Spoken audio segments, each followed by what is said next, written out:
It's no big deal. Good afternoon, everyone. Right. Good evening, everyone. We officially are calling to order the Charlottesville Redevelopment Housing Authority Board of Commissioners meeting for Monday, January 27th, 2025. We will open up our meeting with a moment of silence for everyone who's lost their life, but specifically for one of our own who tragically has transitioned. Commissioner Alice has moved on, so we want to offer a moment of silence for her.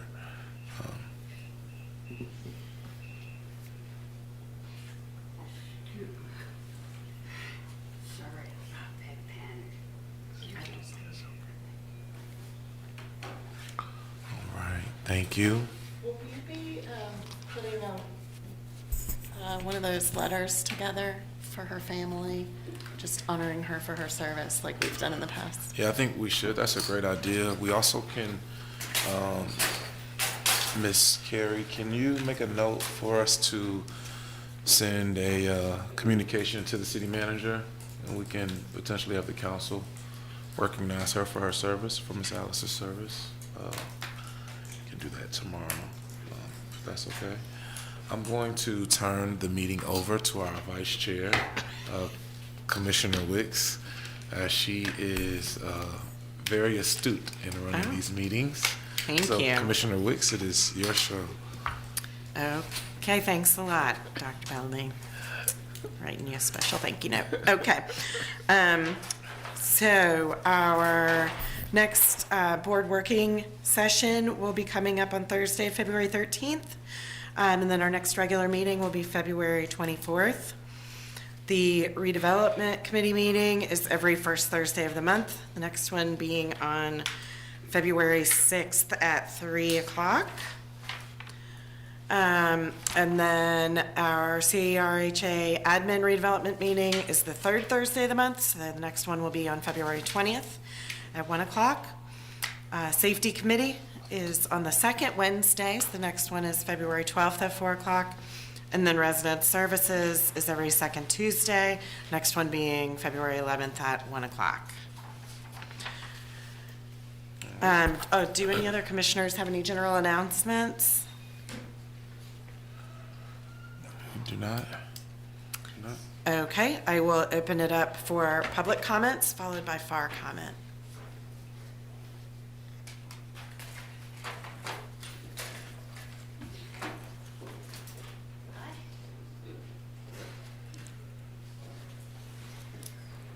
Good evening. Good evening. My name is Annette Wilcox. I'm at 1400 Monticello Road in Charlottesville, Virginia, at apartment 102. Every time I have noticed there's developments going on, and once a week I get a Charlottesville news, and I was wondering what's going on with these changes and stores closing down, restaurants, and Reed's Market. So I think a lot of that is outside of the board's purview. I know the only thing I can speak on is I know that Reed's had been struggling for a while and made the decision to close, and Twice as Nice is moving into their space. Yes. If I have any questions, I'll try to go to Brian Huluska Okay. and find out. Thank you. Thank you, Ms. Wilcox.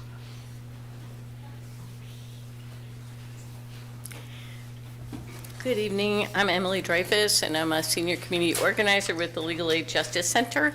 And I'd like to comment a bit about how the eviction procedures are going. There are a lot fewer people on the docket, which I was glad to see this morning. But I think that means because most of the housing authority's cases have moved forward and completed the court process, or potentially had the resident be able to get financial assistance if they were getting evicted for back rent, and being able to stay in their home. There was one case that I heard about from one of our attorneys, which was not dropped, even though the person only owed $70 as the remainder. I think she probably owed significantly more to begin with, but was able to pay it all off except for that $70. And not dropping it at that point is very aggressive litigation. Like, that is not the norm. And it means, since they got a decision on CRHA's behalf, that the resident can get evicted with only 3 days' notice in the future if she was to fall behind again. And it's very concerning to Legal Aid Justice Center, since, as we all know, CRHA housing is housing of last resort for a lot of people. They don't have other options. And this does not seem to be consistent with the Housing Authority becoming a trauma-informed agency or looking at evictions as a last resort and trying to do what the residents need in order to be able to maintain their homes. So I realize there could be extenuating circumstances that I'm not aware of, but I just wanted to point out that seems like a very aggressive approach to take. That was going to be my question for you with that, and I don't know if we have anybody here, but if we could find out if there were other extenuating circumstances there with that particular case, I think it would be important for us to understand. What I think maybe best is for us to make a note of it and have Mr. Sales or whomever provide an update at our next meeting. I don't think it may be best for them Well, if to you say discuss. his name, he appears. Oh, there he is. I thought he was under the weather. He wasn't feeling well. Well, I will But just I don't hit know. him with this question, see if that makes him feel better. Yeah, I don't know tonight. Yeah, we can take it offline and follow up, but thank you for bringing that up, Emily. Thank you very much. I do think we've talked a lot about eviction. It would be great to get an update on what's going on with some of the eviction prevention board meetings, and then also it would be worth reviewing policies to see what the threshold is for moving forward. We're going to be speaking on the work session. Okay. So for those who aren't able to hear, Ms. Kathleen Glenn Matthews, Deputy Executive Director, stated that we'll be speaking on that during our next work session. So thank you. All right, so we'll move forward. Are there any updates from commissioners or topics to discuss? Did we get the FAR comments? Did you want to do a Emma- comment? I know you just walked in. Okay. Sorry, I was thinking Emily was, Me too. I was, I was just wondering, actually. you were just doing your one chat. Okay, well, you just got here, so we'll give you time later. We Don't go to worry. again. Sorry to put you on the spot, Mr. Sales. I did just have one topic you and I had discussed, and you may be doing it later in your update, just an update on the development of the standard operating procedures. Yes, so, yes, I did get an update from the company doing it, Re-Engine, and they have confirmed that by the end of February, they will have a complete set of documents to us for review, and then, staff will review those documents, for any suggested changes, and then bring it back, for board submission. Not really approval, but submission, saying, hey, this is what our standard operating procedures will be going forward. Can we kind of declare a date for that? Just since it's been going on for a little while now. Yes, I've given them to the end of February to have something back to me. Otherwise, we're going, the only other direction is to move forward with a different vendor. We talked about that potentially, but we kind of sort of changed some processes internally to try to move them forward along. So Maria's now working with them on scheduling. So all internal meetings are being scheduled by Maria instead of them trying to schedule and tackle everyone's schedule together. And we're supposed to be meeting every 2 weeks to confirm where they are and that they're still going to hit that target date. So our target end of the completion date for them is the end of February. Okay. Period. What I think may be beneficial, and I don't know if you can respond to this tonight, Mr. Sales, but if you could communicate to them that you're looking to have the information back. When we say the end of February, February is a short month. Maybe February 20th or February 21st, which is a Thursday or Friday. And then it could be potentially reported out or at least provided to the board on Monday, February 24th, which is our standard meeting. And you can present that to them to see if that's potentially possible. And then if you could let us know, well, if the board is amicable with that. Okay with that. Will that allow enough time though for you all to review? Yeah, that's No. what I was gonna say, it won't allow us time to review. Maybe But like- I can give it to you in that March work session. Okay. Which would be I think the that's second reasonable. Thursday. So the 13th. The 13th, okay. I think that's reasonable. I understand that you're waiting on them, but also just want us to be able to close that out. Okay. So just for clarity, we're looking at having them get it to Mr. Sales on, we set a deadline of the 21st. Our goal would be on the 24th for you to let us know that it's been received, not for you to necessarily present it. And then we would have a presentation on it on Thursday at our work session on Thursday, March. Thursday, March 13th. Yep. Correct? Okay. Yep. I got it. Perfect, thank you.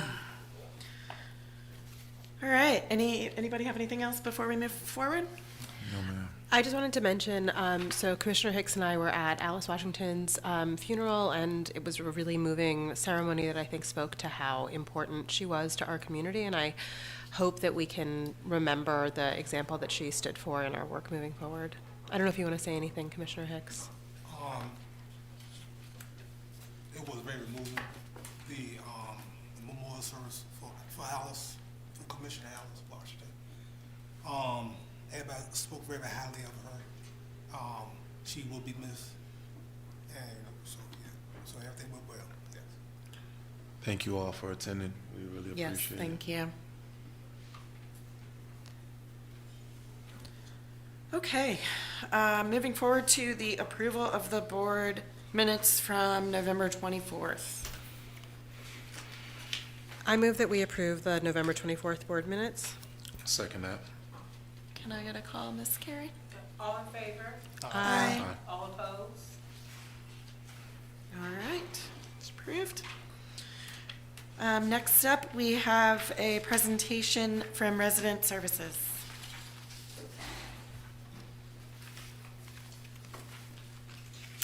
Welcome, Ms. Glenn Matthews. Thank you for having me. Hello. I wanted just to make some visual slides, and I know got shared a little late, but I just wanted to kind of talk about the evolution of the Resident Services Department. It's a new department for the Housing Authority. It was established in the spring of 2021, and originally it was just two people. It was Joy Johnson and myself. We hired a redevelopment coordinator through a grant through CACF for PMT, which was Brandon Collins, in October of 2021.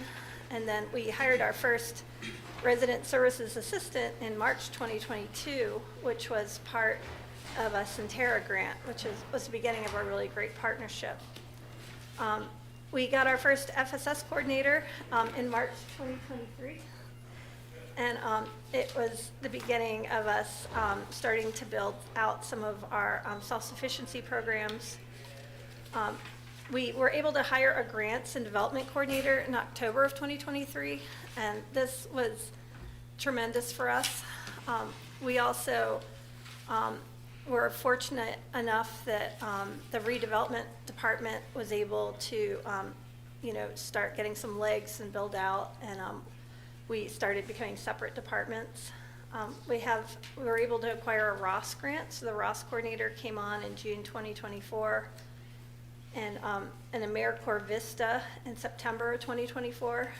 Bridget, who has been amazing. We've also been awarded a new AmeriCorps who will start in the fall, right when she's finishing up. And then our Economic Opportunity Program through CDBG funding moved into resident services and started at the beginning of this year. We've got one more outstanding grant that we're really hopeful about, to get a clinical social worker who would work out of Crescent Halls. If we're fortunate enough to get this program, they would be focusing on three of our biggest challenges right now that really need intensive case management: substance abuse, mental health, and domestic violence. What's a ROS coordinator? What does ROS stand for? Resident Opportunity and Self-Sufficiency. The ROS coordinator is able to work holistically, not only with individuals, but families, and often folks who might, not be ready yet to get involved in something with it's a lot of specific goal setting, such as FSS. It's a great program to work on stability and getting the whole family to a good place. Our ROS coordinator is Ayana Hall. I'm hoping to bring her to a future meeting to meet everyone. She has a background in yoga and is also a doula, and often is teaching other classes in the community. All right. I also just wanted to bring something that our UVA intern helped us put together today. Just to kind of talk about, we have all these new programs, and I just wanted to, talk about how they all interact with each other. Initially we have the core, which was the resident service coordinators. Originally it was just Joy Johnson. Now we also have, Joy is covering West Haven. We have Chanel Cowherd, who is at Crescent Halls. We have Brittany Gordon, who has South First Street, 6th Street, and our smaller sites. We have a lot of interaction between all the staff. We focus on monthly team meetings. Our Family Self-Sufficiency Program, FSS, often gets referrals from the resident service coordinators as well as property managers, as well as our ROS program that is a newer program and is building pretty quickly based on these referrals. Our Employment Opportunity Program that just got started this month, where it's really starting to get some footing as we do a lot of collaborating, so that when our resident service, FSS, or ROS staff have individuals who are focused on employment training, they're able to get plugged in with the EOP coordinator. We're also looking at, we've integrated a family metric system, software system, so that we can start tracking data and case management more specifically. We're on the hunt right now for some trainings around confidentiality and ethics that are culturally sensitive. We've just been in the process of getting everyone in place for our Jobs Plus program, and the majority of our new hires are all West Haven residents. And we know that it can be hard to live and work in your own community, so we're looking for some classes, as have been requested by some of our new staff, to really think about creative ways to keep that in the forefront. I'm going to be presenting at the work session a bit on the eviction diversion program and steps our department's taking with that in partnership with the housing program, our property management director, Tarana Banks. We have been working on a referral form that we're going to be talking about at that meeting, and doing training with our staff on that on the 6th. We are really, our biggest focus for this year is relationship building, and that's why confidentiality training is also important. We need to build trust in our communities. The Housing Authority doesn't have the greatest history, and we're trying to focus on making a lot of changes with that as we're bringing services back. We just had a really great meeting with our team and with Mr. Sales, and really made it clear that before we move forward with new initiatives, they need to be ones that we heard from our community that were desired. And we want to have follow-up. If someone in our community tells us they want to learn about plumbing, we want to make sure we follow up with that individual and let them know steps we're taking, classes we've found, and how that process works. We're working with our AmeriCorps Vista as well as some UVA interns on visual charts, so that people who learn differently won't just have, paper trails. They can also look at a visual chart on the why of the classes they're taking. Soft skills will be on the chart. Financial literacy. The classes doing financial aid and all the different steps at PVCC. And we're gonna work really closely on getting this translated and make sure that nothing's lost in that translation. We are a really new department with the agency, and we're growing very fast, but we're also trying to be very intentional as we move forward. And this month was the first month we started applying more streamlined reporting systems. We had forms that we used for everyone, and we're really building out the family metric system, so eventually the majority of data from our department will be pulled from that. And that is what I have. I had a quick question. One, thank you for this report. Kathleen, great job as always. So how many, I'm just asking because I'm trying to understand it. How many residents do we have? You mean in all the housing? In all the housing, if we had to get out, do we know the exact number? It's around, when I did the last report, I think it was right around 1,000, is that right? For housing that we manage. That we manage? Yeah. And that does not include the Dogwood portfolio. Gotcha. It includes Yeah. the assisted, Okay, subsidized, so public housing, LIHTC, or project-based housing units. okay. So 1,000 residents roughly, give or take. And then how many FSS support persons do we have?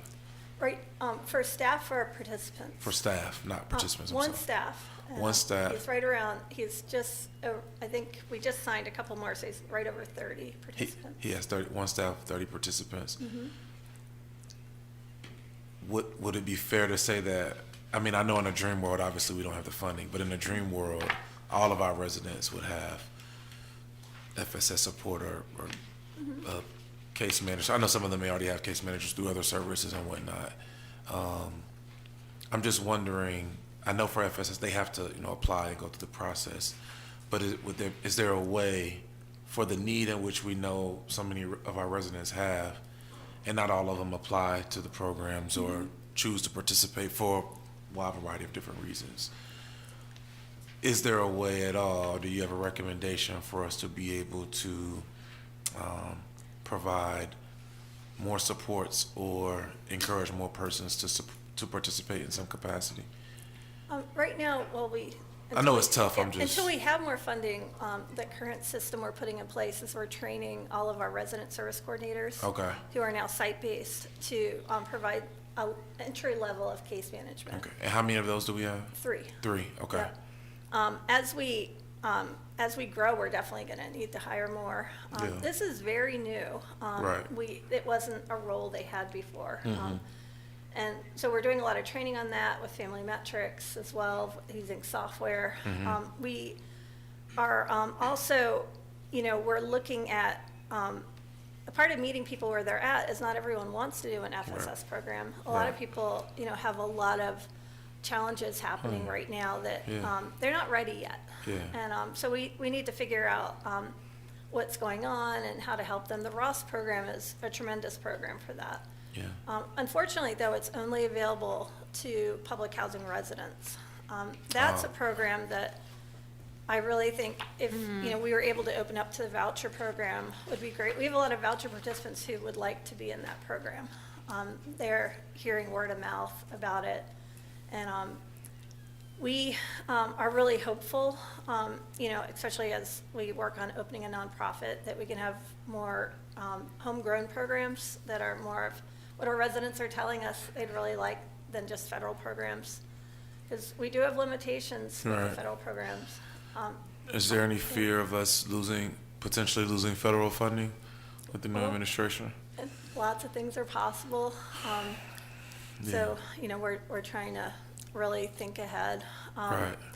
We, we have, seen the ability to move the needle a little bit now, getting these programs in place as we're setting up. Every single one of our programs, with the exception of the resident service coordinators, use individual service plans, and the level of those vary on the program. Like the FSS program has the most stringent.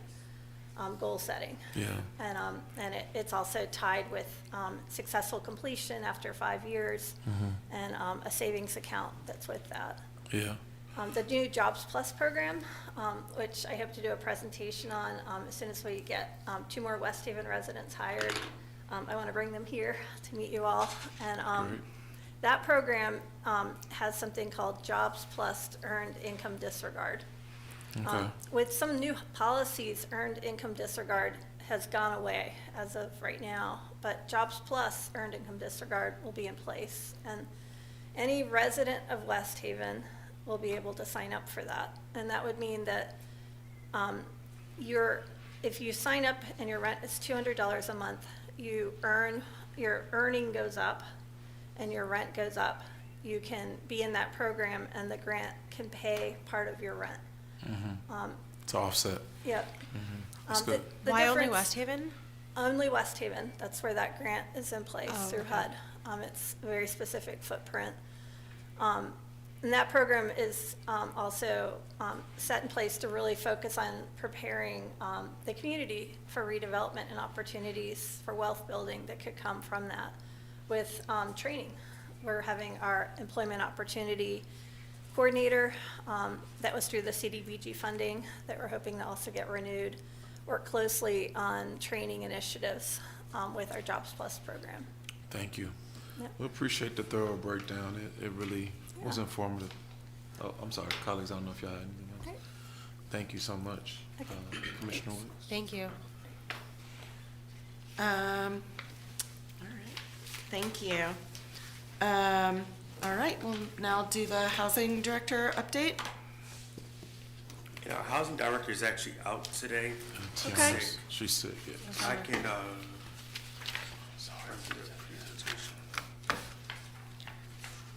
I wasn't trying to put you on the spot.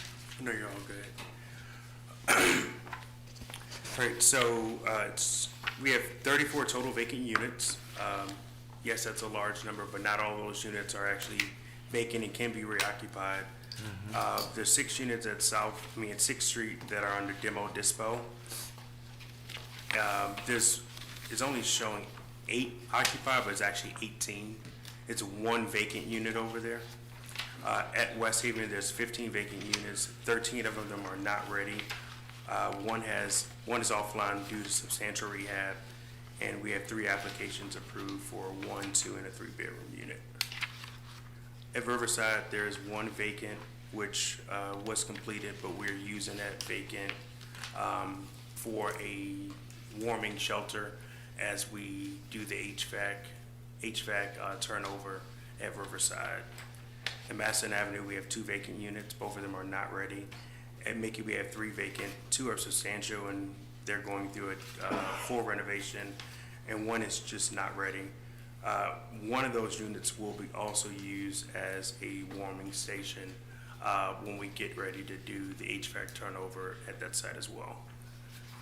At Crescent Halls, we have 2 vacants. 1 is rent ready and 1 is already ready with an approved application. At South First Street, we have 3 vacant units. We have 2 notices to vacate. Pursuing collections. The public housing wait list is closed. We do have 3,699 families on the public housing wait list. That's between the 1-bedroom to 5-bedroom units. There was 1 new unlawful detainer filed. There were already 8 pending. 1 pending court date, non-trial scheduled. 0 pending writs. For the non-public housing units, there's no vacancies at Coleman. 1 vacancy at Montrose. 9 in Dogwood, 2 of them are offline. Harris Road, there's 1 vacancy, which has an application on it. Greenleaf, we have 2 vacant units, which we acquired last month. Do you know what's going on with the 7 other units at Dogwood?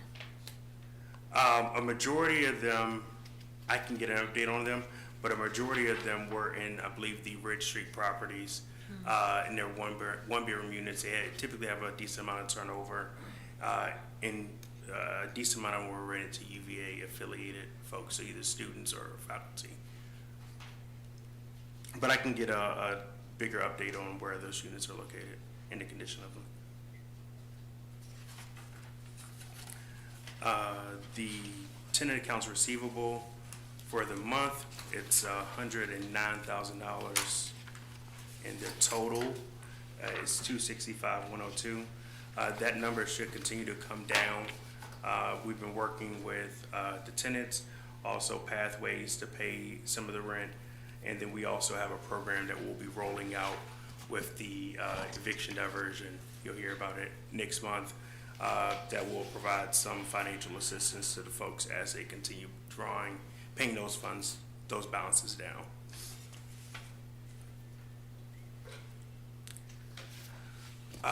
The report also goes into the traffic, amount of visitors coming into the office.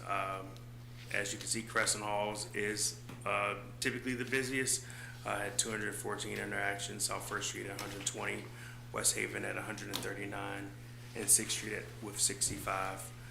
The report also goes into the collection efforts of the collections manager, the case management update, which we have 10 eligibility letters were sent out, 2 unit offer letters are waiting, and then upcoming staff training, which you'll see frequently. Each year, the director creates a list of preferred trainings for our staff, and so this year we're analyzing which ones, but you always see fair housing, the ALMA conference, which we've started going to now that we have LIHTC properties. Quick question, Yes. Mr. Sales. Do we know why there's so much more traffic at Crescent Halls? Because those residents are very active. We see the traffic active as they're engaging with us. We see the traffic even on the admin side. Okay, I didn't know if there were like specific types of requests or anything, or just, they Some just are- want to Some are visit. just stopping in to say hello. Fair enough. Anytime there's a issue, like if security didn't check their ID when they came in, so they stop frequently for almost everything. But we also have a lot of events that happen at Crescent Halls. So they have like a bingo, crochet event, and so they're doing a lot of planning and engaging there. I think I hit on all the highlights. If you all have any questions after you all analyze it, I can answer. But I think I hit on all the highlights. Just one additional highlight, if you, what's the property manager's name at South First Street again? Claudette Green, I'm sorry, not the property manager, the resident service coordinator? Yes. Brittany Gordon. Brittany. So, Mr. Sales, Ms. Carey, Ms. Gordon, Ms. Green, they put together, forgot to mention this, but they put together a toy giveaway and kind of a community outing for Christmas. It went really well. Mr. Sales bought a gang of toys and almost got me beat up for them. You gonna say Mr. Sales? And they, yeah, because that's who's gonna get blamed.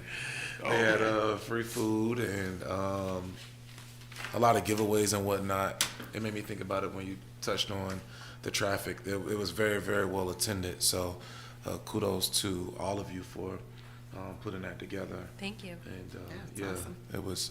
it's a good use of resources. And those are the type of events that come out of the resident service coordinators. So that's all under Kathleen. And so they are supposed to have at least one event every month at each of their sites to engage with their residents. But then the property managers also have an event. And so that was the holiday event for South First Street. But that is something that we're going to make sure continues.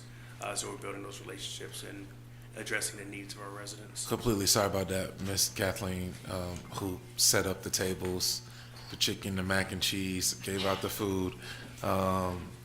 Thank you for your efforts as well. I apologize, but that was a great event. I'm looking forward to more of those.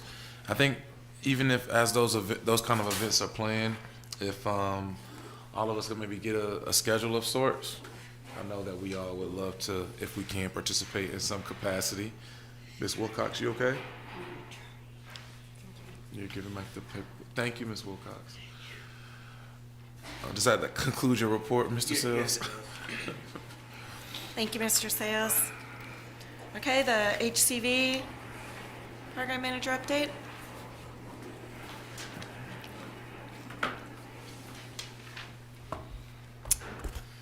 Good evening, everybody. Good evening.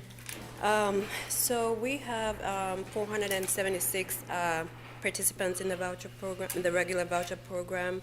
In the mainstream voucher program, we have 33. We have 47 in Crescent Halls, and South First Street, we have 23, and we have 1 available placement. We have 22 participants in the crossings. Enhanced vouchers is 8. We have 10 emergency housing vouchers, and 8 tenant protection vouchers, and 8 relocation vouchers. And we also have 4 participants in the VASH program, and we also got an application to fill out for the last part.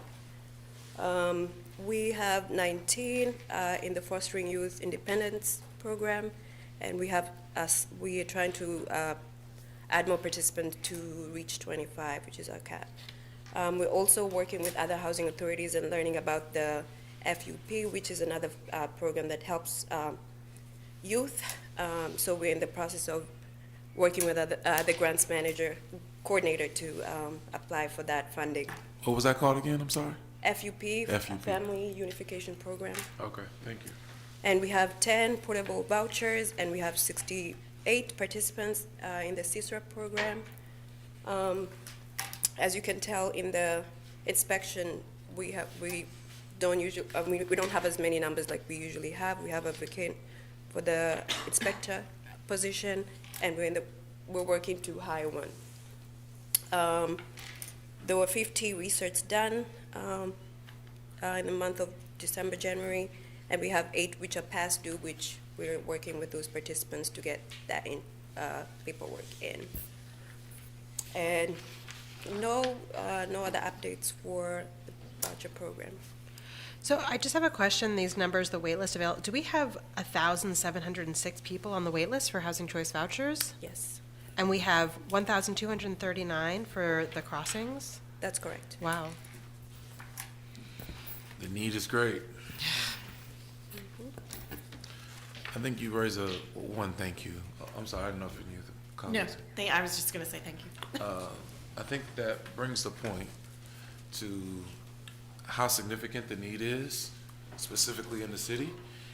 However, it's not solely our responsibility to house all of these individuals, and we're doing a valiant job, or we're putting forth a valiant effort to address the housing needs. But we also see that there's a great need for a wide variety of different sectors to assist. Yep, So thank you all for your absolutely. service. Okay, TC, finance update. How's everyone tonight? How you doing? Doing good. How are you? So yeah, I don't have a report. That is because we just finished our audit on 12/31 for CRHA. Clean audit, no findings. Everything is glorious. I am going to speak with our auditor, Jake Dooley, and see if he can do a presentation for us next month. I know he has a busy schedule with tax season and other audits that he's working on, so I'm going to reach out to him to do a brief synopsis of our audit. Tax credit properties, those audits are coming due. We actually have to wrap those up next week, so that's what we're working on now. Those should be finished by mid-April, so I can let you know how those go. As for now, that's all I got. Do you have any questions? Would it be possible for us to get a copy of the audit? Of course. Yeah. Potentially in the next packet, or it could be emailed to us electronically via Yeah. PDF, whatever's Yeah, easiest. yeah, definitely. Thank you for your work and your service. Of course. I'm sorry, Miss. You're fine. All right. It's your meeting. Thank you. It's your meeting.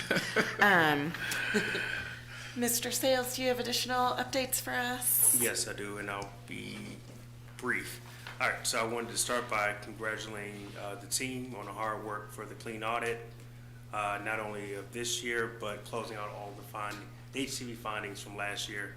They were on programmatic, so I believe it was HUS inspection, research, and rent income calculation, I believe, were the 3 findings. Those findings were closed out this year, and there were no new findings, so we had a clean audit. I think, yeah, that deserves a round of applause. Congratulations. A Well bonus. done, that's no small Yeah, feat. a bonus pizza party. Oh, we've already had the lunch, so the bonus, you gotta watch it, Wes. All right, so, good job, Pizza party, HCB, pizza good job, finance. We're currently finalizing the closing for South First Street Phase 2. We estimate that it will close within the next 30 to 45 days for us to start construction for Phase 2 of South First Street. 6th Street Phase 1, it's currently in the works as well. It's in the final step of HUD approvals. So we're going to be looking to move forward with that project towards the second quarter of this year.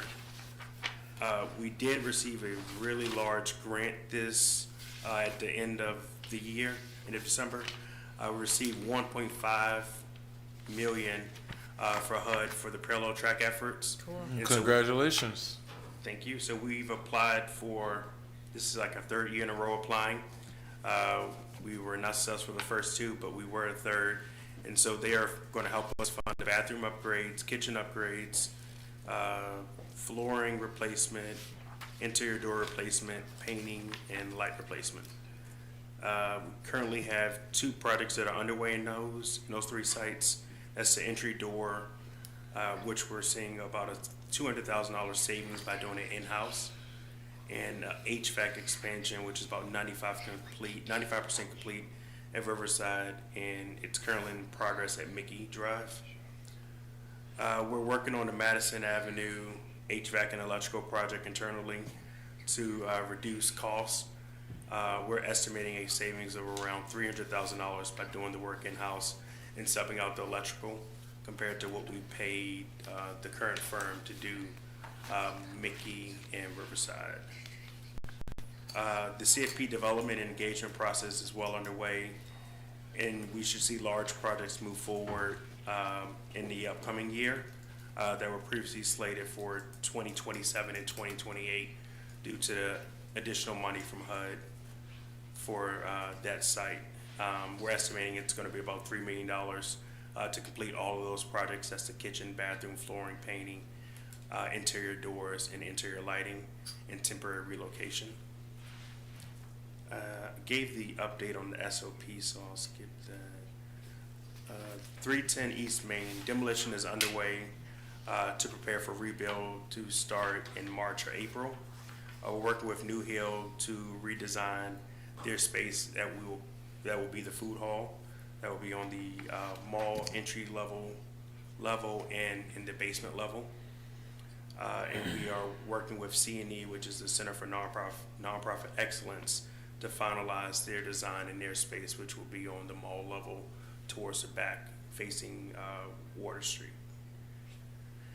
Upcoming meetings, we have the work session on the 13th, which will cover the eviction process and the eviction diversion program. And so that will be presented by Mr. Ronna Banks, who is the Director of Property Management, and Ms. Kathleen Glenn Matthews, the Deputy Executive Director.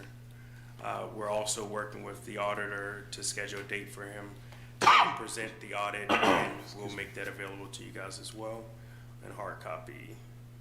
And the only other thing I have is to ask you guys if you all have any requests for future updates or discussions. Sorry, go ahead.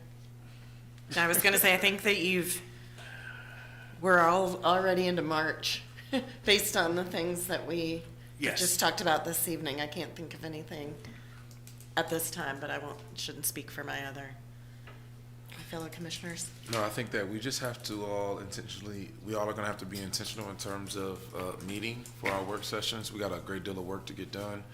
I do think it would behoove us to have another update with council. I was gonna say the same thing. Yeah, so our last one was towards the end of last year, which I thought was really good. I've had some calls from a couple of counselors, not in a bad way, but just asking about updates. So I think a joint session Yeah. with them, potentially March or April, or maybe April would probably be best, if we could look at doing that, just to provide them with an update. But all in all, I'm very pleased with what we're doing, the direction in which we're going. Yeah, I mean, I think in this climate, it would be really helpful to Indeed. make sure that council is aware of our needs. Yes. Yep, I agree. Indeed. Mr. Sells, one quick question. How often do you have communication with our HUD liaison? Well, we meet with the HUD. TC's face maybe says weekly. no. It depends who you're talking about. So we meet with our field office monthly. TC must meet with them a we lot. meet with, like Kathleen meets with Jobs Plus folks. She's Okay. probably done it twice a month. Zoe meets with the field office as well, based on Okay. their needs. But at least once or twice a month, we're meeting with the field office. Only asking, just ensuring we all have clear communication in terms of what may or may not be transpiring. I think Yeah. it's best if all of us are well aware so that we can be prepared to pivot if need be, and maybe we just continue to excel. Well, we're gonna continue to excel regardless. We're gonna say excel, Yeah, we're gonna excel regardless, but I think it's just important for us to all be aware. of Yeah, a what's few going things to have on council's radar. It would be helpful to get a fuller safety update at some point, since I saw that 5 of the court dates are being set they were not about non-payment of rent, so I assume that a lot of those are safety related. It would be I think that needs to continue to be on council's radar. Yeah, I said. believe 3 of the evictions alone are West Haven safety, Okay. in conjunction with some activities the police department had taken on as well. All right, thank you. Awesome. I'll open it back up for FAR comment at this time. Have none? Okay, Like, great. please, don't ask me. All good. No problem. Okay, any public comments? Okay. You have comments, Stokely? Stokely. Commissioner Stokely? Okay, if there are no additional comments, that concludes our agenda for this evening. I'll make a motion, Madam Chair, to adjourn the meeting. I'll second. All in favor? Bye. All opposed? Thank you, everyone. Have a you all. great evening. All right. Great job.